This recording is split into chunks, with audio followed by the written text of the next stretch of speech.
kila pahali. Imefika wakati sasa hata marafiki zetu wale tulianza safari pamoja, hawa wa Kalenjin wanataka kuja hapa tuzungumze.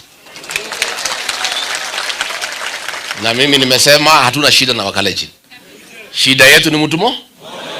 Lakini jamii ya Wakalenjin na hii jamii ya Mlima, we are one people. Tumetembea pamoja, tunaishi pamoja, tunafanya biashara pamoja, na sisi hatuna jamii, hatuna shida na jamii. Shida yetu ni huyu mtu anaitwa Kasongo. Lakini jamii ya Wakalenjin na sisi tutaketi pamoja na tutatembea pamoja. Na ndio umeona kumekuwa na uchaguzi pale kwa jamii ya Wakipsigis, pahali naitwa Emurwa Dikir. Wakipsigis wakanitumania wakasema, Rigiji, wewe tunakujua. Tulikuchagua kama naibu wa rais, sisi hatukufukuza wewe. Ruto ndio alitoa pesa ufukuzo. Lakini sisi tunakupenda, wewe ni wetu. Huyu Kasongo pia ametuumiza. Amechukua mashamba yetu, ameua Wakipsigis. Hii uchaguzi usiwachilie aende peke yake. Weka mtu ya DCP. Tukaweka Vincent Rotich. Akakimbiza mtu ya Kasongo. Kasongo ilibidi apeleke pesa na magunia usiku. Anahonga Wakalenjin wampigie kura. Hapo ndio Kasongo amefika. Mambo yake yameharibika. Tukapata 10,800. Akatuacha na kula 6,000. Na yeye alitumia pesa. Mimi hata sikanyanga huko, niliongea na simu peke yake. Na kama ningefika huko. Kwa hivyo I want to assure you, katika ile wafuasi Rigiji yako naye pale kwa Wakalenjin wananipenda, wananiheshimu. Kwa sababu hii maneno nilikuwa nafukuzwa nayo ya shares, nilikuwa pia nawaitishia shares yao. Kwa sababu walipigia Ruto kura. Aliwawacha akaenda kwingine. Hawa Wakalenjin wameniambia uchaguzi ujao niweke candidates ya governor, ya senator, ya MP, ya MCA everywhere in Baringo, in Elgeyo Marakwet, West Pokot, Kericho, Bomet, Nandi, Uasin Gishu. Hizo kura tutagawanya na Ruto 50-50. Kwa hivyo mkiona Wakalenjin hapa mjue mazungumzo yanaendelea. Wakuje wasikuje? Tuongee na Wakalenjin tusiongee? We are going to have a serious conversation with the Kalenjin community. Because I have told them to be careful. Ruto ataenda nyumbani next year. We don't want the Kalenjin community to be profiled. Wakuje kunyimwa uongozi hapo mbele kwa sababu ya makosa ya William Ruto. Na ndio nimewaambia hao wakubali tutembee pamoja. Wapigie Ruto kura chache, zingine wanipigie. Tugawane. Nimewaambia hao wasiweke mayai hayo yote kikapu moja. Wanipatie zingine chache, wapatie Kasongo. Sasa ndio akiondoka aondoke na hizo chache. Because we don't want the rest of Kenya to make an impression that the Kalenjin community are bad people and they cannot produce a good leader. That is not true. We don't want the mistakes of William Ruto. We don't want the confusion of William Ruto. We don't want the corruption of William Ruto. We don't want the mismanagement of our country by William Ruto to be blamed on the Kalenjin community because it is not fair to the community. Kila mtu abebe msalaba yake kama mtu binafsi. Na Ruto akikula, Wakalenjin hawajakula chochote. Akiiba mali ya Kenya, Wakalenjin hawajaiba mali ya Kenya. Kwa hivyo Ruto tutamfukuza kama William Ruto. Lakini tutatafuta njia to convince the Kalenjin community that kama SHA haifanyi kazi hapa Nyeri, hata Nandi haifanyi kazi. Payslip ya Mkikuyu ikiwa raided by William Ruto, ya Mkalenjin pia imekuwa raided. I want therefore to ask my strong support base on the mountain, Nairobi and the Maa, please don't blame the Kalenjin nation for the confusion and the mismanagement that has been brought by one person. That community is a dignified community and we must work together.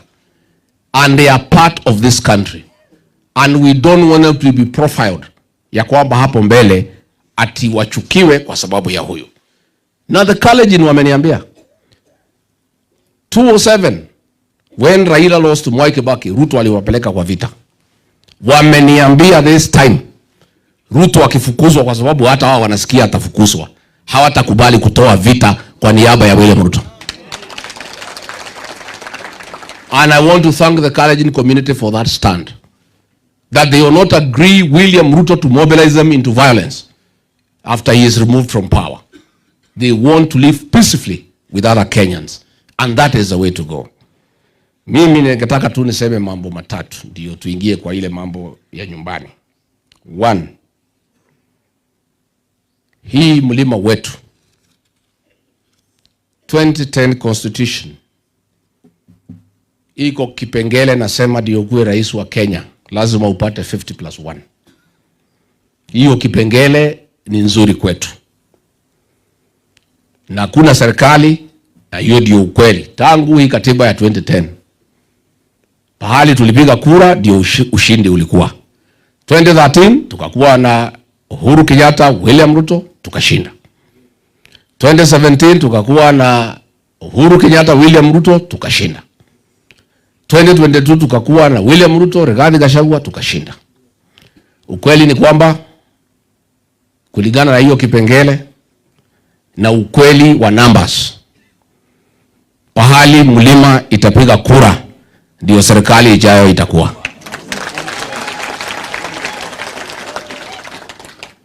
Na ndio tunasema kila mtu tuongee. Tumekubaliana ndio hii Kenya ikae sawa sawa na Ruto waende nyumbani. Tunataka one single presidential candidate.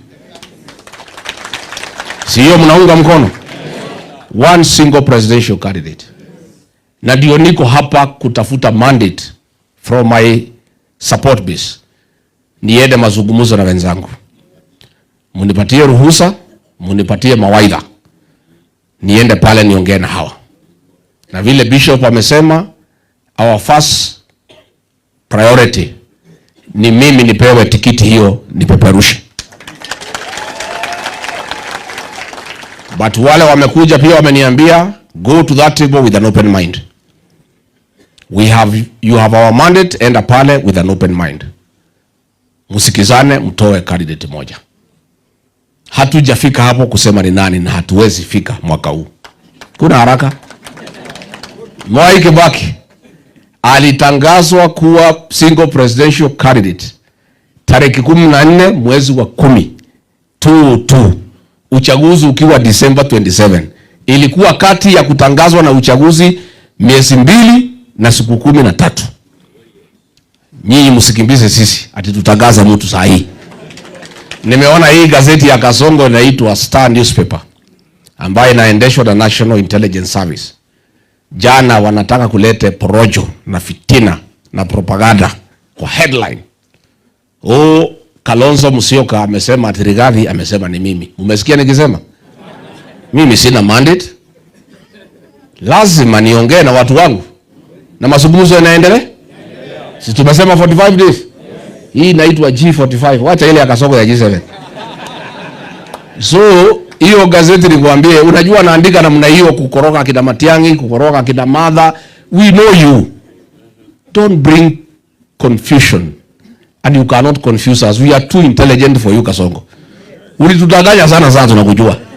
As unaandika ma headline ati Kalonzo amesema mimi nimesema ni yeye. Mimi sijasema na siwezi. Sisi tunazungumza. Na hakuna haraka. And I want to tell you, Ruto and your people, Mungoje, candidate atatoka huko mwisho when there is nothing you can do. Tutakufanyia vile tulifanyia Moi. Vile Kibaki na watu yake walifanyia Moi. Walitangaza mtu kama imebaki mwezi 2. Na yule yote aliondoka, Nyachai akaenda peke yake. We are just preparing the formula and the mechanism on how to get one single presidential candidate. Na hiyo tumekubaliana ni one candidate. That is done. But as to who, mutagoja. Yeah. Huko mwezi ya 2, ya 3, ya 4 huko tukielekea. Hata mwezi ya 5 si sawa? Yeah, before 15th of May hapo. We are not fools. Wanataka tutangaze mtu ndio aanze kuhangaisha yeye ama yeye. Si tunajua hii watu? Si tutangaza mtu sasa watamuua. Si watatumia pesa kusabaratisha wengine. Ati wale wamekosa waanze kutafutwa na kupewa pesa na kuahidiwa. We know Kasongo, my friend, we are too smart for you. Wewe ulitugonga round 1, round 2 huwezi kugonga sisi. We are too smart for you, Kasongo. And we are not in a hurry. What is a hurry for? We can name our candidates as late as 15th of May. That is the deadline ya kupeana presidential candidate. Hata akiwa named on 13th of May iko makosa. Wewe Kasongo, tuliza boli. Will not give you the advantage of dividing us. We will not give you the opportunity to intimidate our flag bearer. We will not give you the opportunity to persecute our flag bearer. The single presidential candidate remains our secret weapon until the last minute. Pale mwisho kabisa. Saa hii tumekubaliana, wewe Rigiji kwenda mlimani, kwenda Nairobi, kwenda unganisha watu yako. Wewe Kalonzo enda Ukambani, enda Pwani, unganisha watu yako. Wewe Matiang'i enda Kisii, enda Kuria, unganisha watu yako. Bado. Wewe Sifuna, Natembea, Malala, Wamalwa, unganisha watu yako. Tumekubaliana. Hii yakina Makwere, unganisha kwamba lazima abadilishwe. Imekubalika Kongo, bado. But the decision he will be replaced has been made. Tumekubaliana. Decision ya kwamba lazima abadilishwe imekubalika. As to who, bado. Mazungumzo yanaendelea? Tuendelee kuzungumza, tusizungumuze. So that is one. So Star newspaper, don't waste your newspaper trying to bring confusion. You cannot confuse anybody. We are too intelligent. We know whom we are dealing with. We are careful. We are treading very carefully this time. Once bitten, twice shy. Kasongo cannot con us for a second time. We'll be foolish. Alikuja na Biblia, kadanganya hawa na sisi, tukaanguka mtego. Bwana asifiwe, tuna hesitate kabla ya kusema amina. Tunaangalia ni nani anasema Bwana asifiwe. Sasa hao maaskofu wakisema Bwana asifiwe, tunasema amen. I can never forgiven in this mountain. Betrayal has no remedy. Ulisaliti hii jamii na umetudanganya. Then on top of that, umetangaza vita kwa hii jamii. Na hapo ndio shida yetu na wewe iko. And I must say, niambie wa Kenya, sisi watu ya mlimani, si ati sisi ni watu wabaya. Sisi tukichagua huyu Ruto wako wanaitwa Kamau, haku wanaitwa Karanja, alikuwa anaitwa Kipchirchir. Na tukamchagua tukijua si wetu, na tukamwamini, tukamtakia mema. Because alituahidia mambo mingi sana. Alikuwa anaongea mambo ya mama mboga. Umesikia akiongea mambo ya mama mboga sasa hivi? Na boda boda ati atatutoa chini atupeleke juu. Ati atatuweka pesa kwa mfuko. Kuliko atuweke akatuchukua akatuinamisha. Ile kidogo ilikuwa kwa mfuko ikafanya nini? Sidi alifanya? Wewe William Ruto, you deceived the mountain people. A very hard working population that has pride, and they feel terrible that they fell to your deception. They feel bad that you could deceive such an intelligent community. They feel very ashamed and embarrassed that they actually fell for your tricks. But they intend to correct that mistake.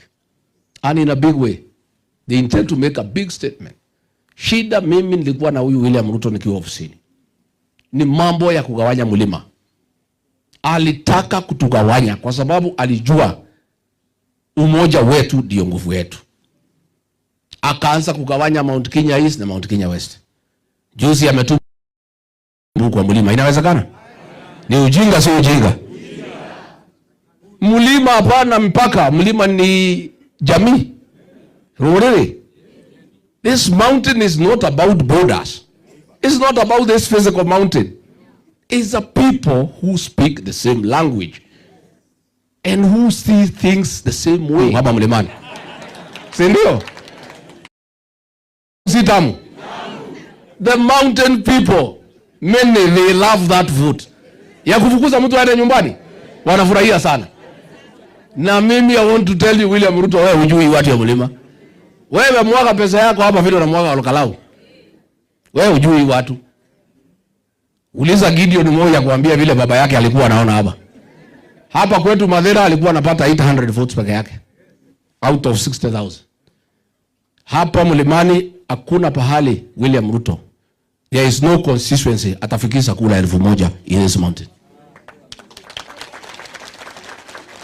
Githunguri atafikisha ngapi? Iko kitu atafikisha Githunguri? Si labda ya Wamuchomba? na bwana yake si atapata ya Wamuchomba? Sasa so mimi nikwambie number 2, why we have a problem with William Ruto. Ametangaza vita na watu ya mlima ya kiuchumi. Aliambia mimi, tulikuwa kwake shambani Kirigoris, tulikuwa na Kimani Ichung'wa na Ndindi Nyoro na mimi kiwa naibu wake, tulikuwa tunaelewana hapo mbeleni. Akatuweka kwa gari, akatuzungusha kwa shamba yake hapo Kirigoris, akitudanganya, sasa wewe Rigiji unajua utazeeka, wacha nikutafutie shamba hapa ukuje ukue jirani, ndio tukistaafu tukue tunatembeleana. Hata hivi vijana wewe tulitae na wewe tuachie hao vijana. So wewe Ichung'wa takutafutia eka 100, wewe Dende 100, wewe Rigiji 300, muweke manyumba hapa tukue majirani tukiritaya. Uongo tu, yeye namwangalia tu. Mimi nilikuwa nimemsoma haraka. Nikaona Ichung'wa anafurahi, Dende anafurahi. Na hapo ndiye alianza kudanganya hao vijana wawili. That is where he started cheating them. That ya kwamba ataniambia mimi tulitae na yeye ati hivi vijana wachukue. He started appetizing them, kuwaleta karibu ya kwamba wanaweza kuwa somebody in Kenya. Mimi namwangalia tu.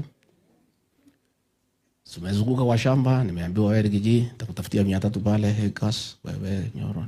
Okay. Tumeenda pale kwake, ameweka moto na mahindi tunachoma hapo. Sasa tukiwa hapa kwa moto, akasema hapo ndio mimi nilishangaa.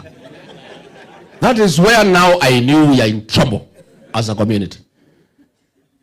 Akasema wewe Rigiji, wewe Joro, wewe Nchogo, listen here. If you ever became president, you don't allow a community to have numbers and also have wealth at the same time, because watakuangaisha. So if you are president na community ni kubwa, ni jukumu lako uhakikishe hawana mali. Wewe Rigiji unasikia? Mimi unajua I'm shocked. Nikashidwa amesahau sisi ni Wakikuyu ama ananiambia makusudi. I am still debating. Mimi sikulala. Tukapewa kila mtu nyumba. I did not sleep the whole night. Nilikuwa nauliza asubuhi itafika saa ngapi niende. Hao vijana yangu wote wawili wanapiga makofi. Ndio kabisa rais. Either they did not understand what he was telling me, and that is what now has happened. He will not allow the mountain people to have wealth. He'll destroy them. Because there are many and there is nothing he can do. They will make sure hawana nguvu ya mali. Na akaanza immediately. Watu wetu walikuwa KRA akafukuza. Wale walikuwa Mombasa Port akafukuza. Polisi angesaidia mtu anywhere, Mausies, Mauspidi akafukuza. Kwa jeshi mtu iko pahali ya maana akafukuza. Hao ministers yangu wote akawekea PS wa Kalenjin. Hawana nguvu, they are all flower girls. Hakuna kitu wanaweza saidia mtu yeyote. Akarudi akasema ile pending bills, mtu ya mlima asilipwe anything up to from 50 million going onwards. Lazima apeane ruhusa. Sasa watu wetu wakaanza kukataa kulipwa. Wakiniuliza, nikiuliza, nikaambiwa mkubwa alisema we get clearance from him. Watu wetu mali yao ikaanza kuuzwa. Watu wetu wakafilisika. Wengine wakaanza kunywa dawa ya depression. Wengine wakacommit suicide. Wengine mabibi wakatoroka. Najua hii mabibi wetu saa nyingine shida ikiwa mingi wanaenda. Na mimi nashukuru Mungu yangu haezi enda na hiyo na shida. Ile shida nimepata mimi, hii ya kupigwa mpaka ya mwili. Kama wengine nilikuwa nimeoa nyinyi mngekuwa mmeniacha. Lakini huyu yangu Reverend anakaa na mimi. Hata nikipigwa na ya mwili anakuja ananishosha na maji moto. At least I'm lucky. Many wives ran away. Jamii yetu imehangaishwa. Nobody has money. Amerudi hapo, ameenda amebomoa manyumba ya Wakikuyu Kariobangi South. Ameenda Ruai amehangaisha hao. Gikomba ametumana moto imeakishwa. Ameenda Nyamakema ameharibu biashara ya importation. Ndio amalize jamii yetu. Ile aliniambia sitakubali jamii wakuwe wengi na wakuwe na mali. Sasa hii kijana Ichung'wa is a fool. Ndio nampigia makofi. KRA ameweka Mkikuyu hapa anaitwa Nderitu Muriithi. Amemwambia finya hii watu ya mlima. Watu wetu wamehangaishwa na KRA, they cannot breathe. Economically, Ruto has destroyed the mountain. Our people have nothing. Hakuna biashara inaendelea. Ndio mimi sasa nikaamua hii mtu tukaanza kukosana kutoka hapo. Because nilimsoma na mimi nashukuru Mungu. I want to thank God ya kwamba Ruto alitoa rangi yake mapema. Alitoa makucha mapema. Kama angevumilia atudanganye vile alitudanganya na Biblia. Avumilie hii miaka 5 tufikirie ni mtu mzuri. Tumrudishe na hataki kura. Ingekuwaje? I want to thank God today for the mountain people. God, we thank you that this man showed us his true colors in good time when we have an opportunity to rectify and to make sure he does not destroy this community. Last week, hii mgomo ilikuwa ya Gen Z 25th. Na mimi nataka nishukuru watu wetu for listening to me. I am so happy.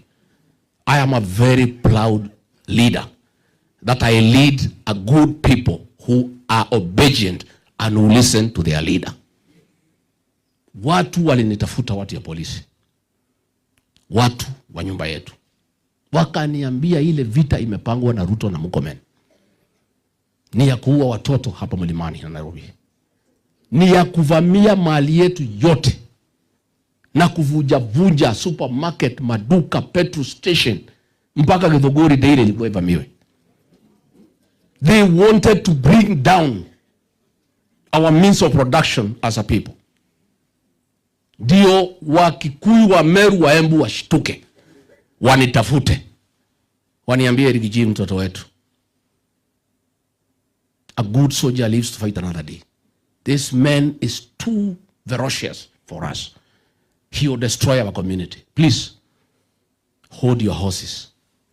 Wacha tu hii mtu arudi miaka 5 kuliko atumalize, tutakuwa na nafasi ya kurekebisha mbele. That was the plan. Na ndio naona hii waziri akinitukana because I foiled the plan. Niliharibu ile mpango walikuwa wamepanga. Ndio huyu ananitukana kusema hadi ataniweka kwa cell. Sasa hii cell si ni ya wanaume na wanawake? Sasa mimi nauliza, mimi nimelala kwa cell mara ngapi? Unajua hii watoto ya Ruto bado lala kwa cell hata siku moja. Wanafikiria tukutisha kiongozi kama mimi na cell ni kitu ya maana. Sasa mimi nauliza, cell ya Kenya siku hizi si ni kama hoteli? Si ni ya mawe? Si iko stima? Si iko choo? Si iko ulinzi? Pahali mimi nilizaliwa hapa, pahali naitwa Herega, nyumba ya nyasi. Tulikuwa tunalala hapo na kondoo. Hakuna choo, hakuna maji, hakuna stima, chakula ya kukula hakuna. Sasa mtu alitoka kwa hiyo nyumba, ukimweka kwa cell ni hoteli, si hoteli? So what is the problem? What is the problem? Hiyo ni mambo kidogo sana. Na wewe kijana ya Ruto ujue, mimi niliwekwa cell siku 4 nikitetea Ruto, yule amekupatia kazi. Na mimi sikumwacha, nilikaa ngumu. You should know who I am. Mimi ni mtoto ya Mau. Nilifungwa 4 days hapo Gigiri police station kwa sababu ya kutetea William Ruto. Na sikumwacha, so you should know. Hata ukinifunga, hata ukiniweka cell, hata ukinifanya nini, msimamo wangu hawezi badilika. Waza ujue wakati hiyo nilikuwa natetea Ruto na si mtoto wetu. Sasa hivi natetea watoto yangu. Ndio niko mkali zaidi. Yeah. If nilikuwa nawekwa cell nikitetea Ruto mtu ya huko mbali, sasa hivi natetea my own people, my blood, my people. You think you can move me because of that? Hata ukiweka mimi cell, hii watu milioni 8 utafanya nini hawa? Si ndio hata watapiga kura na fujo? Mimi hata ukinifungia si ni kura moja peke yake. So wewe wacha. Na unajua ni hasira ya vile walikuwa wamepanga nikasabaratisha. Na mimi nataka nishukuru wa Kenya. When Rigathi Gachagua called on the people of Kenya not to go to the road and stay at home, they obeyed me. I want to say thank you, thank you, thank you, thank you. Lazima kwa hii vita ya hii Ruto tujipange vizuri. Sisi hatuwezi pigana na yeye kwa barabara. Sisi tutapigana na yeye kwa kura. Si ndio? Si tuko na kura. Vita yetu na William Ruto we will sort it out on the ballot. Sasa amepanga violence hapa. And I want to tell William Ruto to take time when you have some bit of time. Kienda pale Kirigoris. You read the history of this community wakati ya mzungu. This is a community that does not buy fear. This is a community that cannot be intimidated. Usome historia ya mzungu. Vile aliangaisha hii watu ya hii jamii. Na alikuwa na nguvu mingi kuliko wewe. Mzungu mweupe, kwanza wewe ni mweusi kama sisi. Mzungu alienda hakuenda. You cannot intimidate this community through violence. Amechukua hii kijana ya kwenu hii anaitwa Moses Kuria. Moses Kuria alikuwa advisor ya William Ruto kwa mambo ati ya uchumi. Alipoamua kutuangaisha, akamwambia ati resign, lakini haku resign. Akabadilishwa kazi, lakini analipwa cash, alipwa kwa payroll. Amefunguliwa ofisi hapo Karen karibu na kwa Soprano hapo.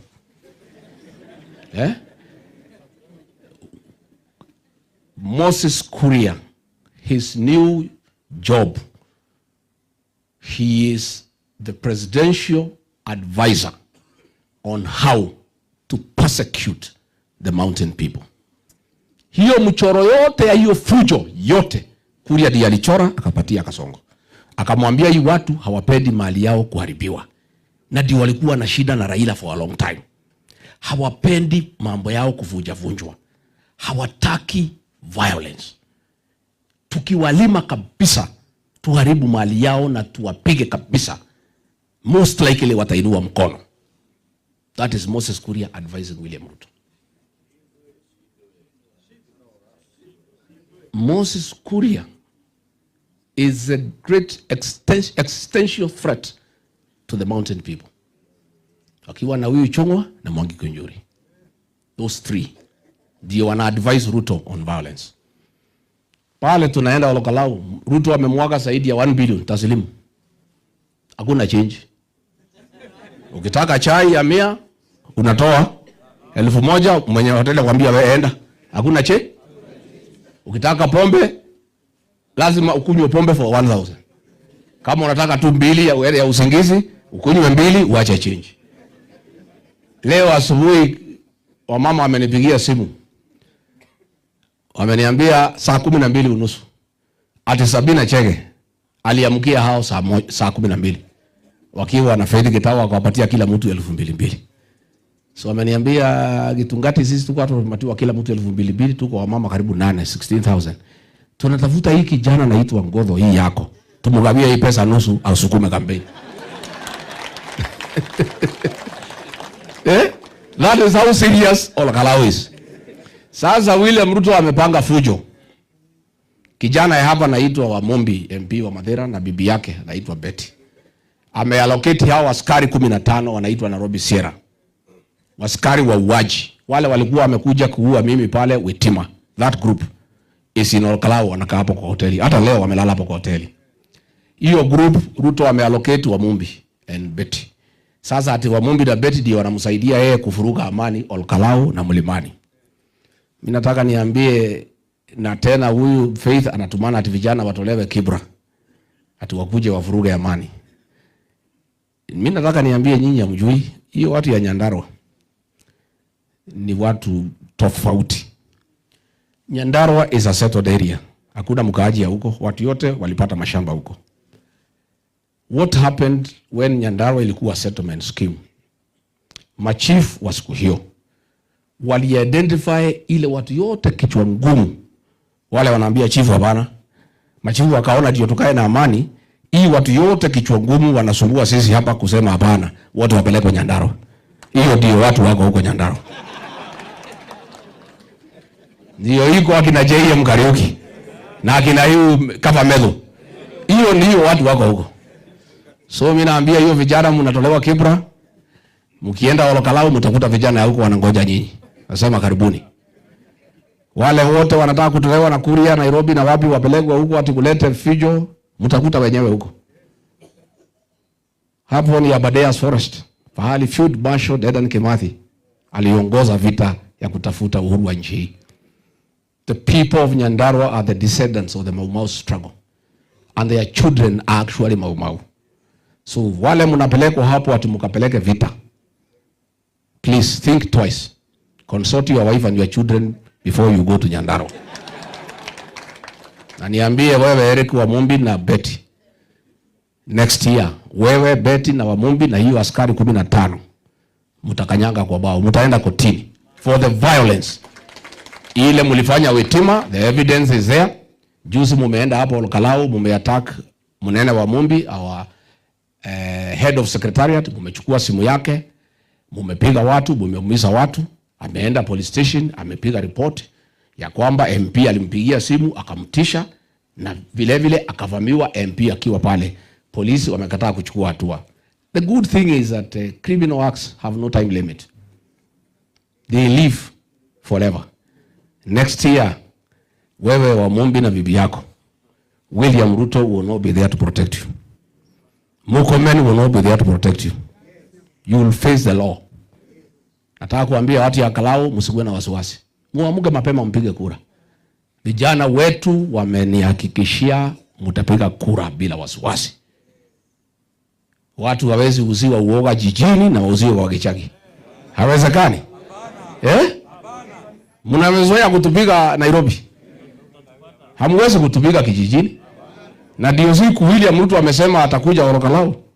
Nilikuwa pale nikamwambia akuje polepole, hapa ni boma ya mzee. Si nilimwambia? Hiyo Olkalau tulisomea William Ruto ndio ile tu. Those are strong defenders of their people. They will protect their women and children. Don't bring violence. Na wewe mheshimiwa mnatumika vibaya na William Ruto. Na next year, kwanza huyo kijana ya hapa, I want to assure you, hiyo Wamumbi hatafikisha 1000 votes hapa Madera. Hapa hatafikisha. Huyo bibi yake hapa Murang'a tayari amekataliwa. Atakuja kuishi na sisi hapa. So wewe Betty, tafuta uhusiano mzuri na majirani. Ukifukuzwa Murang'a utakuja hapa nyumbani kwa Rigiji. Anza kutafuta uhusiano mzuri na majirani yako. Ndio mkifungwa mkitoka jela mtakuta sisi hapa. Finally ndio nimalize mambo ya kahawa. Si nyinyi wakulima ya kahawa? Sasa huyu William Ruto, unajua hii uongo ya hii mtu. This man is mannerless. Mimi nilisukuma reforms ya kahawa. Bei iko mzuri ama hapana iko mzuri? Mimi ndio nilisukuma. Sasa anataka kukamua na hiyo dhara yangu. Ameita mkutano pale Kianyaga Stadium ati ya kahawa. Ati ametoa amri atukipeleka kahawa factory atulipwe ndani ya siku 5. Inawezekana? Sasa wewe William Ruto, si utafute mkulima moja wa kahawa akwambie processing ya kahawa, so that you don't look foolish when you talk to people. Unajua wakulima wa kahawa walimwangalia wakashindwa, hii mtu kumbe yako uongo namna hii. Sasa kahawa ukichuna kupeleka pale ndio ianze kutolewa pulping, si inataka siku 2. Sasa ukipeleka kilo zako 10, sinaweza pelekwa milling siku hiyo? Si utapeleka mwezi 3 ndio yote iende pamoja. Sasa ukipeleka pale siku ya kwanza inafanywa pulping, then inaanikwa. Kukiwa jua mzuri inataka 28 days, si ndio? Sasa ile siku 2 na 28 hiyo ni 1 month. Haya, kutoka hapo ingoje kahawa yote isanywe 3 months, ipelekwe milling, si ndio? Pale kwa milling iko line ama hakuna? Ikae pale kwa line. Ukingangana kabisa another 1 month. Haya, hiyo ni miezi 2. Kutoka hapo iweko kwa soko auction. Siku inanunuliwa, iko kwa catalog, ipigwe kengele, inunuliwe. Ndio pesa inakuja. The minimum kama mambo yote imeenda sawa sawa ni mwezi 3. Sasa William Ruto ukisimama na wewe ni president wa Kenya, unaongea na wakulima ya kahawa. You have no idea because you are not a coffee farmer and you have not consulted any farmer. Unasema ati ukipeleka factory ulipo within 5 days. Tangu waliongea pale Kianyaga, sasa ni siku 11. Kuna mtu amelipwa? Ni muongo si muongo? You know you have a clueless president who is issuing statements that do not make sense to anybody. You know wakulima alimuangalia tu namna hiyo. Wakashindwa, hii mtu tunajua ni muongo ndio, lakini hatakuwa tunajua amefikisha hiki wango. You know, it is not possible, because even before you sell coffee, you must aggregate. You pick your 17 kilos leo, wiki mara mbili, wiki hiyo ingine namna hiyo, mwezi 3, kahawa ikuwe pamoja. Inaendelea kufanyiwa popping na kukaushwa. Ikiwa imetosha, nawekwa kwa gari, lazima ijae gari. Ipelekwe Sagana, ipelekwe Dadora, isiagwe, ikuwe graded. A, B, TT, namna hiyo, pass. But at least you know when I was there, nilikuwa na mwadvise mambo ya kahawa kwa sababu ni mkulima ya kahawa. Sasa hako pale, ati Waiguru ndio anamwambia mambo ya kahawa. Na akitakasa siku 5, watu Waiguru napiga makofi. Sasa, you know, please, when I was in office, nilisukuma 7 billion shillings. Na alikuwa analeta shida sana, ilipe madeni ya kahawa. Na tukapitisha kwa cabinet. Nilitoka akaiondoa. Because of hating the mountain people. Ako na chuki. Na angetaka wakulima wa kahawa wafilisike. Majani chai wameingilia. Maziwa ameingilia. Biashara ameingilia. Na ndio mimi nataka niseme, the only way to save ourselves ni tuandikishe kura. Watoto wetu wote wa Gen Z, wa mama, wa naume, kila mtu aandikishe kura. Tujitayarishe uchaguzi ujao. Ndio huyu mtu tuweze kumpeleka nyumbani asubuhi mapema. Si ndio? Netwalia gato tinalia. Sisi aje na dwali yake. Netwalia si amoshi. Haya watu ya mavideo na nini.